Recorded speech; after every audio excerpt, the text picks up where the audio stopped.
बच्चों आज इस छोटे से वीडियो लेक्चर में हम लोग एक बड़ी इंपॉर्टेंट ट्रेंड एनालिसिस करने चल रहे हैं। नीट में 2021 में, 22 में, 23 में क्या हुआ और उसके अकॉर्डिंग 24 में क्या हो सकता है, क्या होना चाहिए, उसका एक अंदाजा अपने को लगने वाला है। Let's begin. बेटा नीट ने 2021 में यानी एनटीए ने 2021 में पहली बार वो जो 45 से 50 क्वेश्चंस का जो उन्होंने चेंज किया वो हुआ था। और 2021 में फिज़िक्स का पेपर कंपैरेटिवली टफ आया था।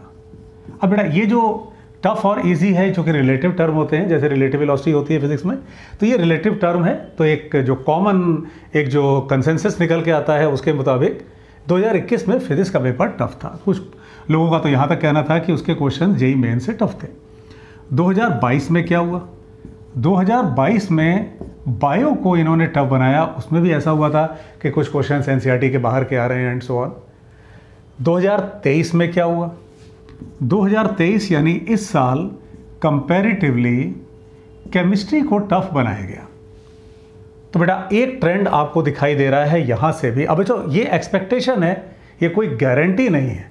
आप ये नहीं कह सकते कि सर आपने कहा था ऐसा होगा और ऐसा नहीं हुआ। ये एक एक्सपेक्टेशन है। आप देख सकते हो एक ट्रेंड दिखाई दे रहा है आपको 21, 22 और 23 में कि फिज़िक्स, बायो और केमिस्ट्री। इसका मतलब बच्चों 2024 वाले पेपर में इस बात की बहुत संभावना है कि ये फिज़िक्स को वापस टफ बनाएंगे। इसकी एक बहुत संभावना है। इस ट्रेंड को देखते हुए मैं फिर रिपीट कर रहा हूँ, ये गारंटी नहीं है, ठीक है, लेकिन ऐसा लगता है। दूसरा और एक बहुत इम्पॉर्टेंट कंक्लूजन जो आप इन तीनों पेपर से देख सकते हो, एग्जामिनर ने बच्चों के साथ एक माइंड गेम खेला। जो बायो ग्रुप के बच्चे होते हैं, यानी जो नीट की प्रिपरेशन करने वाले बच्चे होते हैं, उनका इन जनरल, अगेन एक्सेप्शंस हो सकते हैं, उनका बायो सबसे ज़्यादा स्ट्रांग होता है, फिर केमिस्ट्री और सबसे वीक फिजिक्स होता है। तो उन्होंने किया क्या कि बायो में बच्चों को उलझा के रख दिया। इस बार भी बायो के कुछ क्वेश्चन लेंथी डाल दिए, तो बच्चों बायो में उलझ कर रह गए। और उसके बाद जब वो पहुँचे आगे केमिस्ट्री में या फिज़िक्स में, तो उनके पास टाइम भी कम था, तो उनका आधा हुआ क्वेश्चन भी गलत हो गया। तो बेटा इस बार के यानी 2024 की प्रिपरेशन अगर आप कर रहे हो, तो आपको अपने टाइम मैनेजमेंट को बहुत बहुत ध्यान से देख के चलना पड़ेगा। और आपको ये ज़रूर करना होगा अपने कोचिंग्स के, अपने क्लास के, अपने मॉक टेस्ट में कि पेपर को 2 बार में करने की आदत डालना। इसका एक प्रॉपर वीडियो इस चैनल पे डाला हुआ है, बेटा उसको ज़रूर देख लो। पेपर को कैसे 2 बार में अटैम्प्ट किया जाता है, ये बहुत इंपॉर्टेंट है अब। क्योंकि वो कर क्या रहे हैं कि वो क्वेश्चंस को कभी आसान कहीं टफ बना के पूरा स्कैटर कर दे रहे हैं। तो अगर आप फंस गए जाकर के किसी एक जगह पर, तो आगे जो आसान क्वेश्चंस हैं उसके लिए आपके पास टाइम ही नहीं बचा, आप उलझ के रह गए।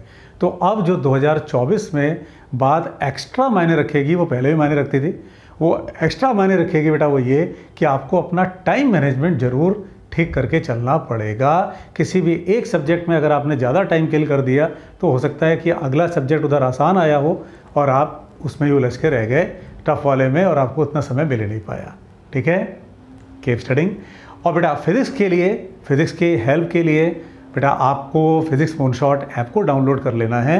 उसमें आपको पूरे सब्जेक्ट के टेस्ट मिल जाएंगे, यानी पूरी फिज़िक्स के टेस्ट। उसमें आप बेटा अपने चैट सेक्शन में अपने डाउट्स पूछ सकते हो, आप उसमें इंटरेक्शन कर सकते हो 1 to 1 भी, और उसमें डेली क्वेश्चंस पोस्ट होते हैं, कंसेप्चुअल क्वेश्चन, उनसे भी अपने फिज़िक्स को इम्प्रूव कर सकते हो। उसमें पैकेजेस हैं, चैप्टर्स हैं जो कि बहुत नॉमिनल कॉस्ट पे हैं, और जिसमें कंप्लीट पूरा सिलेबस है उस पर्टिकुलर चैप्टर का।